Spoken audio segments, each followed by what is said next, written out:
Continuamos con el desarrollo del programa. Vamos ahora a la entrevista central de este programa Despierta RD.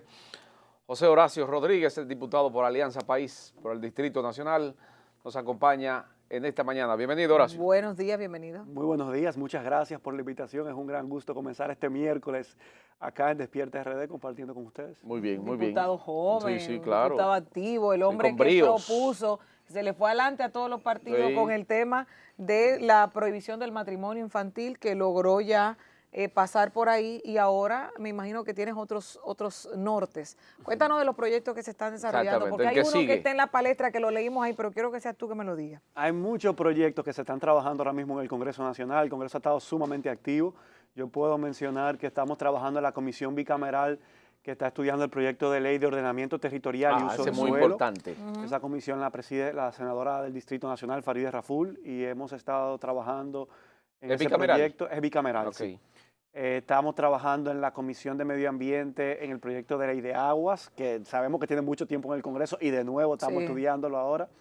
Y también hay un proyecto de ley que está apoderada a la comisión que me toca presidir, que es el proyecto de ley de participación ciudadana y control social, que tiene el desarrollo de todos los mecanismos que están consagrados en la Constitución del año 2010 para hacer efectiva una participación más directa de la ciudadanía en la toma de decisiones. Por ejemplo, lo relativo al referéndum aprobatorio, Sí. al referéndum consultivo, Muy al importante. plebiscito y muchas otras iniciativas de participación directa que tiene la ciudadanía, que todavía no se han puesto en implementación su mayoría. Pero, ¿por qué? Porque hace falta una ley que lo desarrolle, que establezca cuáles son los mecanismos para poder operativizar esos mecanismos, para que, por ejemplo, la Junta Central Electoral pueda organizar un plebiscito o un referéndum. Y todo eso está contenido en ese proyecto de ley del que estamos apoderados. Fue una iniciativa que introdujo el presidente de la Cámara, Alfredo Pacheco, el 17 de agosto, al día siguiente de la toma de posesión de este nuevo Congreso. Y el 25 de agosto, el Pleno, no, me parece que el mismo 18 de agosto, que fue nuestra segunda sesión, se tomó en consideración y se envió a una comisión especial. Y esa comisión especial me toca presidirla y tenemos muy avanzado el estudio del proyecto. Yo pienso que es posible que el mes de marzo ya estemos rindiendo un informe favorable al Pleno de los Diputados para que pueda ser sometido a su consideración. Ojalá que votación. ustedes, este Congreso nuevo, le dé salida rápida a todas esas leyes que la Constitución del 2010 ha mandado y manda.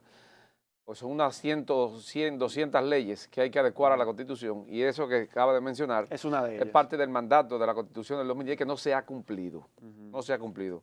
Qué bueno. Sobre todo en esa parte, quiero preguntarte sobre el tema de la Cámara de Cuentas, que ha sido intervenido en el día antes de ayer, fue intervenido. La Cámara de Cuentas tiene, a través de la ley, una parte que se llama control social, contraloría social, que es donde la ciudadanía tiene la participación de someter ante la Cámara de Cuentas informe en caso de, por ejemplo, en la construcción de una obra del Estado, vigilante, falta algo, entienden que la cosa no está funcionando bien. Las organizaciones sociales tienen la facultad a través de esa ley de someter a través de esa Contraloría Social a la Cámara de Cuentas para que se investigue. Parece que esto no está funcionando. La Cámara de Cuentas en República Dominicana quizá que no ha funcionado nunca. Por eso es que el país le dice la Cámara de Cuentos, no de cuentas. Y eso tiene que cambiar. Correcto. Por eso yo espero que el proceso que ha agotado la Comisión de Cámara de Cuentas, presidida por el colega Rogelio Genaulanza, en la que han entrevistado más de 300 aspirantes a integrar una nueva Cámara de Cuentas, pueda proponer al Pleno, yo no formo parte de la comisión, pero sí que pueda proponerle al Pleno las ternas que el país está esperando, conformada por gente preparada, competente, seria, comprometida con colaborar a desmontar un sistema que se sostiene sobre la base de la impunidad. Y ya el pueblo se expresó, primero en las calles de todo el país y en todas las regiones del país, expresando su rechazo rotundo a los altos niveles de corrupción y de impunidad vestido de verde, en unas manifestaciones ejemplares durante 2 años, rechazando la corrupción y la impunidad. Y luego reflejó ese deseo de combatir la corrupción y la impunidad en las urnas el pasado 5 de julio.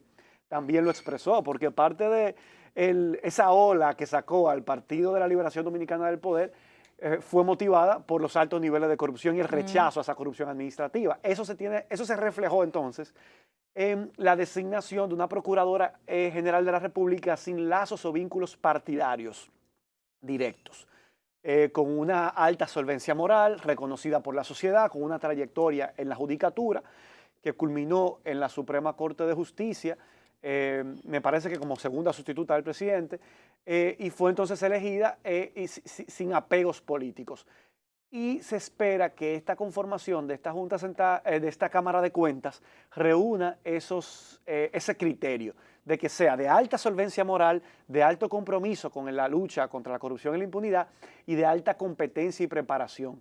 Esos tienen que ser los criterios a tomar en cuenta por la Comisión de la Cámara de Diputados que está evaluando los expedientes. Ahora paso a otro tema que ayer volvió a la palestra pública y es la partida a los partidos políticos, el aporte económico que hace a través de la Junta Central Electoral a los partidos políticos. El gobierno echó para atrás su postura. ¿Qué posición te merece? Y sobre todo, hay gente que critica que los partidos políticos pequeños, minoritarios, reciban recursos de la Junta Central Electoral. ¿Tu posición con relación a esos temas? Mira, yo entiendo que por la ciudadanía son muy odiados esos fondos que se entregan a los partidos políticos, pero yo tengo que ser claro, como siempre lo he sido, con respecto a mis opiniones. Los partidos políticos no son importantes para una democracia, son vitales para una democracia. Sin partidos políticos no hay democracia. La democracia cuesta. Más caro nos saldría no tener democracia. Eso nos saldría más caro porque ya hemos vivido lo que significa una dictadura, hemos pagado con sangre de muchos dominicanos y dominicanas valiosísimos lo que significa luchar contra regímenes autoritarios y dictatoriales. Entonces, al final la democracia en todos los países del mundo tiene un costo y tenemos que estar dispuestos a pagarlos por eso. ¿Fue de acuerdo entonces lo que hizo Paliza? Lo que pasa es que lo que el gobierno anunció, ya el Congreso, la Cámara de Diputados y el Senado, ya lo había aprobado. ¿Qué es lo importante? Exigir a los partidos que transparenten el uso de esos fondos. Que cada ciudadano pueda ingresar a la página web de un partido político y conocer cómo esos fondos se invierten, cómo se utilizan, la transparencia, porque al final son fondos públicos. Y esa transparencia que los ciudadanos les exigimos, y los propios partidos, que casi siempre cuando estamos en la oposición le exigimos transparencia al gobierno, sí, tenemos que ser transparentes con esos fondos que la Junta nos pone en nuestras manos para la operativización de nuestras funciones partidarias. Y eso es lo principal. Y nosotros se lo exigimos a nuestro partido, en Alianza País, de que eso sea transparentado y se maneja de forma pulcra, pues entonces tenemos que exhibírselo a la población y hacer informes periódicos donde podamos transparentar la ejecución de esos fondos. Pero el gobierno dice que desistió. Lo que pasa es que el gobierno quería hacer cumplir algo que no fue lo que se aprobó por ley. Y el gobierno está obligado por el mandato de la ley que aprobó el Congreso Nacional. A respetar esa ley de presupuesto. Entonces, cuando esa ley pasó por y ojo, que nosotros nos abstuvimos de votar por ese presupuesto, porque teníamos diferencias, sobre todo con el tema del financiamiento y de los altos niveles de endeudamiento público. Alianza País no votó por eso. No votó. Tenemos 2 diputados y nos abstuvimos de votar. Decidimos no votar por el presupuesto. Ahora bien, el presupuesto que se aprobó, yo sí puedo dar fe, que incluía esas partidas que el gobierno le quería reducir. Y el gobierno no puede decidir, luego de que el Congreso apruebe una ley con una determinada cantidad de fondos para todas las instituciones del Estado, a su discreción decidir a qué le quita y a qué no. Eso sería ilegal. Por eso es que el gobierno cede en el día de ayer, porque no tiene esa facultad legal. Parece que lo orientaron bien. Pero en ese sentido, si bien es cierto, José Horacio, que los partidos son vitales, y ahí estamos totalmente de acuerdo para el sistema democrático, esa democracia tiene que ser equitativa entre ese sistema de partidos. Tenemos unos 27, 28 partidos políticos. La Junta decidió, en unos pasos que tuvo ahí, sacar una cantidad en cuanto al conteo que tuvo. Solo quedan 2 partidos mayoritarios, los demás son minoritarios, otros perdieron la personería jurídica, a otros no le toca nada. ¿Cómo es posible que de 1.200 millones, 1.008 millones de pesos para 2 partidos? Entonces, ustedes que son pequeños, 22 partidos que están ahora mismo en los tribunales, ¿cómo ese balance, ese check and balance que dicen los americanos, se mantiene en un país como el nuestro, cuando 2 tienen todo y los demás no tienen nada. Qué bueno, Gilbert, que seas tú que pongas el tema sobre la mesa, sobre la desigualdad en esa distribución y asignación de fondos. En toda democracia, un principio básico es el principio de equidad en la participación. Por eso, muchos países de América Latina, que incluyen también el financiamiento público a sus partidos, y puedo citar el caso de México, el caso de Costa Rica, el caso de Ecuador, incluyen partidas. En la asignación de esos fondos hay porcentajes que se distribuyen de manera equitativa entre todos los partidos políticos con derecho a participación. O sea, si usted es un partido político, pues usted un porcentaje de esos fondos recibe lo mismo. Correcto. Y el otro porcentaje, entonces, en función al desempeño electoral. Pero ya partimos de que hay una base Que todos reciben lo mismo. Por ejemplo, en México, el 30% de los fondos que el Estado asigna a los partidos políticos se distribuyen en partes iguales. Correcto, que lo Porque debe puede de aspirar ser. a algo así aquí. Yo creo que tenemos que trabajar por algo así aquí. Ustedes no, ¿Usted está ahí? sí, que deben de hacerlo. Sí, tenemos que Ustedes hacerlo. que son Entonces, nuevos. el restante 70%, eso sí, esos fondos, entonces según el desempeño electoral, Correcto. en proporción a los votos que usted sacó, pues usted recibe esa asignación. Del otro 30%, entonces si un partido sacó un 40%, le toca el 40% del 70%. Exactamente. Pero no el total, ya hay un 30%, que es un piso, una base, un tercio, que se distribuye en partes iguales. ¿Para qué? Para garantizar un mínimo de equidad en la participación. Y sí, yo estoy de acuerdo con que esa reforma la hagamos. De hecho, hay muchas voces dentro del Congreso. ¿Cuántos más estarían de acuerdo contigo con eso, de que se haga una reforma en el tema de la ley para eso mismo? Hay que alcanzar un consenso, porque al final la matrícula mayoritaria, cerca del 90% de los legisladores son de esos partidos que resultan beneficiados y privilegiados por eso con no, esa distribución. Por no lo van a estar tanto, de acuerdo ahí. va a ser difícil que estén de acuerdo, pero yo creo que hay que alcanzar un consenso, porque es lo más democrático, es lo más justo, y es lo que se hace en muchos países que abogan por esa Por eso yo, equidad en la participación. perdóname Lorena, sé que va a entrar a otra parte de la entrevista, pero yo, desde que vi la decisión de la Junta en esta resolución, pero es una locura de la Junta Central Electoral Para que sea más sacar gráfico. 22 partidos de un tablazo y solo a 2 entregarle la No, pero mayoría de esos recursos. Todos van a recibir, pero vamos a ponerlo en términos gráficos. Pero muy chingo, Los partidos brazo. mayoritarios van a recibir mensuales Sí. cerca de 40 millones de pesos. Claro. Mensual. En un año no electoral, Sí. es una cifra que uno se la cuestiona, ¿verdad? Sí. 40 millones de pesos mensuales en un año no electoral. Sin embargo, los partidos, entonces hay una categoría de partidos medianos, que son Sí. 5 partidos, entre un 1 y un 5%, Correcto. van a recibir más o menos unos 2 millones de pesos mensuales. Ay, ¿para qué da eso? 2.4 Para pago de millones de nómina pesos y mensuales. oficina, Y pago de luego luz, eso no da quedan para los nada. Los minoritarios, Sí. que son como 20, Sí. que van a recibir 400,000 pesos Ay, ¿para mensuales. qué da eso, Horacio? Entonces tú dices, bueno, es como injusta la distribución y la Claro. proporción. Entendemos. ¿Cómo compito contigo, que eres Exacto. grande, un monstruo? Entonces, ¿Cómo? ¿Cómo se compite? Así mismo. Tú lo estás Eso, diciendo. las Gilbert. grandes compañías piensan lo mismo con Óyeme. relación a su tema. O sea, Horacio, hay un tema que es que tú y otros legisladores están haciendo eco, y creo que algunos más dentro del partido de gobierno, el PRM, que tiene dentro de sus lineamientos esa concepción, y es el tema de las 3 causales. Un tema muy espinoso, es un tema que ha dividido a la sociedad dominicana y que de alguna forma, yo siempre digo, cada quien tiene su punto de razón, pero hay una realidad, tenemos un código penal frenado por esas 3 causales en el Congreso. ¿Qué pasa con eso? Yo soy miembro de la Comisión de Justicia de la Cámara de Diputados, donde estamos apoderados del Código Penal y lo estamos revisando y discutiendo. Y lo primero que yo tengo que decir es que el Código Penal no está frenado por las 3 causales. ¿Por qué? ¿Por voluntad? No, yo creo que en este momento nosotros tenemos un Congreso nuevo que se juramentó el pasado 16 de agosto, hace apenas 6 meses, que tiene una matrícula de cerca de un 70% de sus miembros que ejercemos la función de legisladores por primera vez. Por lo tanto, en el pasado no se pudo aprobar, fue observado en 2 ocasiones, pero nosotros llegamos y el proyecto fue reintroducido. Y nosotros tenemos que estudiar ese código desde cero. Es un código con prácticamente casi 400 artículos, que tiene muchos tipos penales nuevos, que regula muchísimos aspectos, muchísimos aspectos. Por ejemplo, nosotros hemos estado concentrados discutiendo el tema de la legítima defensa, la configuración del estado de necesidad, la diferencia entre autor intelectual, autor, coautor y cómplice.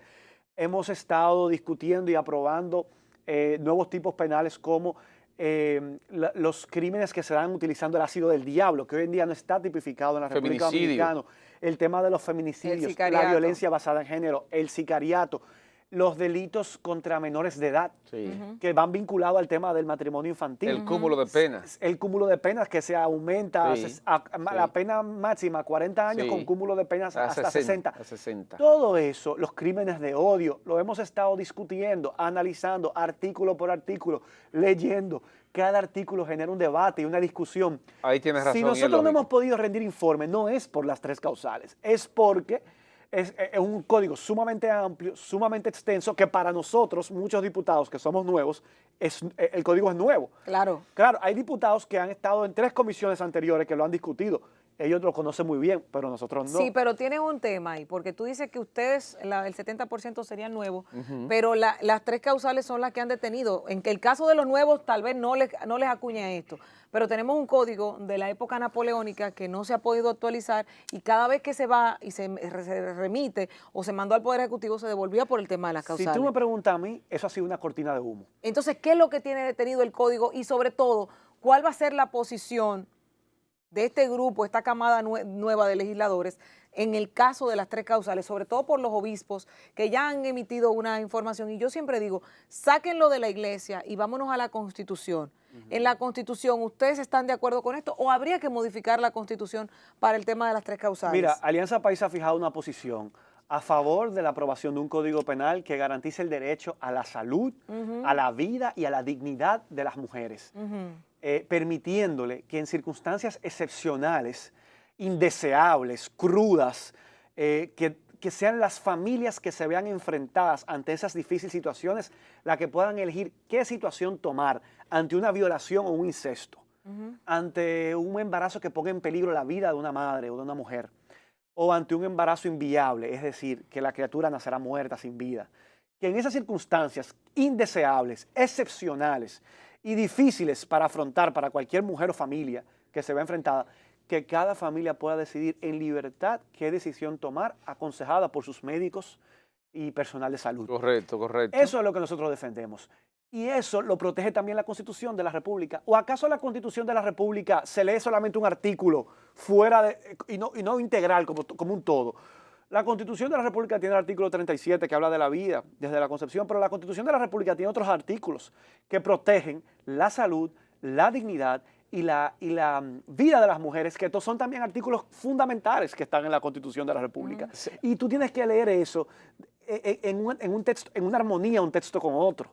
Y entonces equilibrarlo como manda el artículo 74 de la Constitución. Por lo tanto, a consulta de muchos expertos en materia constitucional, las causales son perfectamente constitucionales. Y hoy vemos en la prensa la posición de los obispos, que no es nueva y que la conocemos y que la hemos escuchado en el seno de la Comisión de Justicia. Y ellos tienen todo el derecho de tener esa posición. Lo que no tenemos el derecho es de imponer eso al resto de la sociedad. Yo estoy de acuerdo con que ellos mantengan esas campañas para prevenir el aborto y estoy de acuerdo con que desde el Estado aprobemos políticas públicas de apoyo psicológico, social y económico a las mujeres que se vean en esas circunstancias. Lo que no estoy de acuerdo es con que las criminalicemos en uno de esos contextos. Y por eso la única forma de permitir que las iglesias puedan hacer sus campañas para incentivar, para promover que en esas circunstancias, incluso a pesar de una violación, no aborten, que lo hagan. Y que la mujer que decida en esa circunstancia decidir no continuar con un embarazo, lo pueda hacer sin ser perseguida o criminalizada penalmente por ello. Y por eso entendemos que deben aprobarse las 3 causales en el Código Penal. Ahora bien, el país tendrá código. Y se podrán aprobar las causales o no, dependiendo de la votación que haya con relación a ese tema. Y nosotros le hemos hecho una propuesta. Cuando lleguemos a ese capítulo, vamos a votar el código capítulo por capítulo. Y cuando lleguemos a ese capítulo, se vota. Y lo que estemos a favor de la causal votamos. Y lo que estén en contra, votan. Y al final, en una democracia, la mayoría se impone. Y si se pueden incluir, se incluyen. Y si no, se dejan fuera. Pero igual tenemos que tener un código penal. Estoy de acuerdo completamente. Y ahí solamente te hago una pregunta.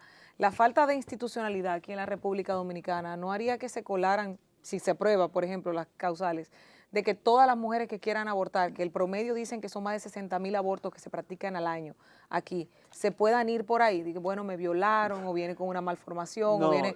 No, la falta de institucionalidad que hace que si yo no quiero ir a trabajar, le pida al amigo mío que es doctor que me haga un certificado médico para una licencia. no, pero te pregunto, eso ¿no sería ya sería un delito. El médico que Claro, falsifique es un delito. una información. cómo lo vas a probar?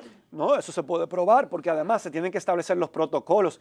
El propio proyecto de ley, nosotros estamos proponiendo el Código Penal que remita a los protocolos que debe aprobar el Ministerio de Salud Pública. Y si se implementa una interrupción de un embarazo al margen de esos protocolos o violando esos protocolos, eso es un delito penal. ¿Me entiendes? Entonces, eso tiene que amarrarse. Ahora bien, como tú dices, cifras que hablan de hasta 60.000 abortos al año, pero nosotros, casos de condenadas por aborto casi ni existen. Entonces, ¿qué es lo que se quiere? Que esté prohibido simplemente porque esté prohibido, sin que se aplique la norma. O sea, exponiendo a mujeres a la clandestinidad para que... Y a la muerte. Para que entonces se expongan a la muerte. O a que se hagan aborto de una manera en la que luego cuando decidan ser madres no puedan tenerlo porque el aborto las dejó Horacio, infértiles por un aborto mal practicado. no queda Entonces al poco final es tiempo. muy dañino eso. Claro. Nos queda poco tiempo, pero no quiero que te vayas sin hacerte esta pregunta. Hay un proyecto en el Congreso de que se divida una ley especial para las 3 causales y aprobar el aborto, el Código Penal normal. ¿Tú qué piensas en esto? Mira, yo pertenezco a la Comisión de Justicia que está discutiendo el Código Penal y está muy avanzado el trabajo en la Comisión de Justicia. Yo quiero felicitar... Pacheco dijo que al final de febrero tendríamos... Sí, pero va a tener que ser ya a principios de marzo. Yo creo que en este mes de marzo va a haber informe de la Comisión de Justicia. Quiere decir que cuando hay informe de la Comisión ya el tema pasa al Pleno para que se lea y se discuta y se apruebe o rechace. Entonces, esa discusión no puede escapar al Código, porque el Código Penal es que regula lo que es un delito y lo que no. Entonces, está tipificado en los artículos del 107 al 110 el aborto y allí se dará esa discusión. Si el tema no puede incluirse, y yo sé que se va a proponer que se incluya en el Código Penal. Bueno, el presidente está de acuerdo con esa posición. Si el tema no puede incluirse en el Código Penal, pues entonces ya sí tenemos un Código Penal que penaliza de manera absoluta el aborto, como solamente lo hacen 5 países en América Latina, países en cuyo espejo yo no quiero que nos veamos, como Haití, como Nicaragua, que en este momento vive una dictadura. Son de los pocos países que penalizan de manera absoluta el aborto en sus legislaciones. Si nosotros mantenemos un código así, pues entonces obviamente no quedará otra alternativa que darle curso a la ley especial. Yo creo que esa ley se dará en la medida en que el código incluya o no las causales. Bueno, Correcto. de verdad que interesante, José Horacio. Sobre todo, tengo que decir que este muchacho inyecta una energía tremenda. De verdad, Brillante el muchacho. No, brillante. muy bueno. José Horacio, de verdad, gracias por haber aceptado nuestra invitación y ojalá que se repita pronto porque hay muchos temas, sobre todo con las expectativas de este primer discurso de rendición de cuentas del presidente Luis Abinader, que me imagino que ustedes también tendrán sus expectativas con el mismo. Sobre ¿verdad? todo que José Horacio no fue a hacer bulla como otro y ya está dando resultados. ¿Verdad? Esa es la idea. O fueron muchos a hacer bulla 4 años, no hicieron nada y La no pudieron buena volver. política trabaja en los espacios Sí. y buscando siempre el bien común. Así Bueno, es, eso es gracias a José Horacio Rodríguez, diputado de Alianza País para la República Dominicana, porque no es para una Sí. provincia, es para la República Sí. Dominicana. Ya un A diputado, ustedes- un diputado de la República. Sí, ya. sí, a ustedes las gracias por la sintonía hasta esta hora, en estas 2 horas de contenido en Despierta RD. Los dejamos con la programación de Telecentro y Telemicro Internacional. Mañana a partir de las 6 nos reencontramos nuevamente. Bye, bye.